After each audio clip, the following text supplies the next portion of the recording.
بسم الله الرحمن الرحيم. متابعي ألعاب القوى في مصر والوطن العربي، مش في مصر والوطن العربي فقط، في أفريقيا والعالم. ليه؟ معانا النهاردة بطلة مصرية عالمية، بطلة استطاعت وقدرت إنها تحطم الأرقام تحطيما. معانا بطلتنا، بطلة مصر أسيل أسامة عبد الحميد، صاحبة الأرقام القياسية المصرية في رمي الرمح. وأيضا معانا كابتن سمية الشهاوي، مدربة البطلة، المربية للبطلة في مرحلة الطفولة إلى هذا الوقت. أسيل، أهلا ومرحبا بك. اهلا بحضرتك يا كابتن، ميرسي على اللي حضرتك قلته ده، يعني شرف ليا ان انا اكون مع حضرتك في حاجه زي دي دلوقتي. نقول ألف مبروك للأرقام ونرجع لكابتننا كابتن سمية الشهاوي صانعة الأبطال. منورانا يا كابتن سمية. شكرا كابتن أسامة لحضرتك. وأسيل بقى يعني الواحد غني عن الكلام عنها، يعني الحمد لله رب العالمين، ربنا كرمنا آخر كرم السيزون كله، درع وكاس. كابتن سمية، اسمحي لي أسأل حضرتك، أسيل بدأت معاكي في عمر كام؟ احنا عارفين أسيل 2008. 7 سنين، سنها 7 سنين. يعني دي حضراتكم 7 سنين كان عمر أسيل أسامة لما بدأت ألعاب القوة مع كابتن سمية. حوالي 8 سنين، جات لي من 8 سنين، هي سنها أصلا 7 سنين. جات لي تمارس اللعبة وهي سنها 7 سنين، وهي 7 سنوات، عمرها 7 سنوات. ما خدتش سنة بالظبط في الملعب. وأول بطولة كانت عاملاها بطولة تحت ال 12 سنة، أيام ما كنا بقى بنلعب قرص ورمح وكده مركب. وخدت أول بطولة مدارس رمح، خدتها في الابتدائي مرتين، وهي 5 ابتدائي و6 ابتدائي.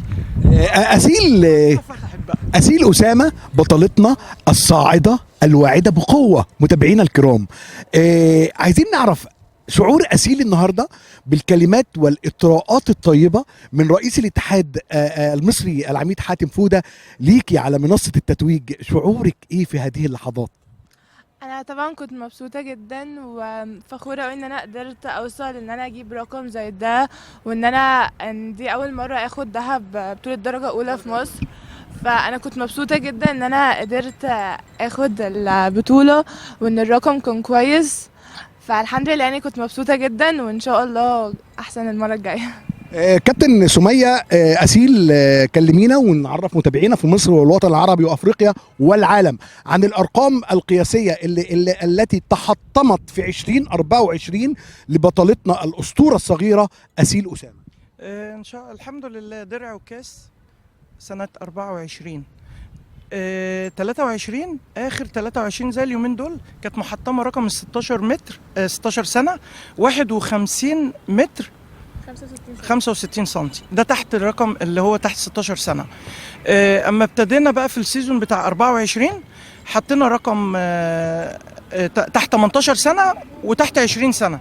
تحت 18 كان بوزن 500 جرام، 51 97 بوزن 500 جرام. وبعدها بشوية حطت رقم قوي جدا الحمد لله رب العالمين، 53 متر 07 بوزن 600 جرام. ده بقى بتاع الدرجة الأولى والأولمبياد، بقى الوزن الرمح أصلا.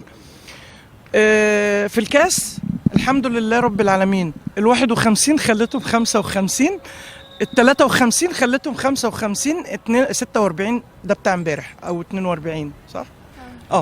يعني حطمته درع وكاس تحت 18 و20 سنة.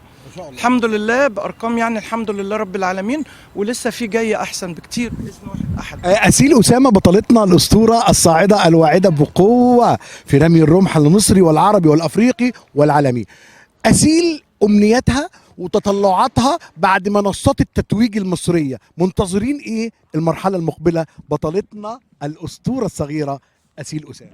ان شاء الله بحاول اشتغل ان انا اوصل ان انا اخد اي ميداليه، او يعني ان شاء الله ذهبيه بطوله العالم للشباب 2026، وان شاء الله اعمل الرقم التاهيلي لاولمبياد لوس انجلوس 2028. ان شاء الله اكون في الفاينل هناك. يعني ان شاء الله أسيل أسامة ننتظرك في لوس أنجلوس 2028 ان شاء الله.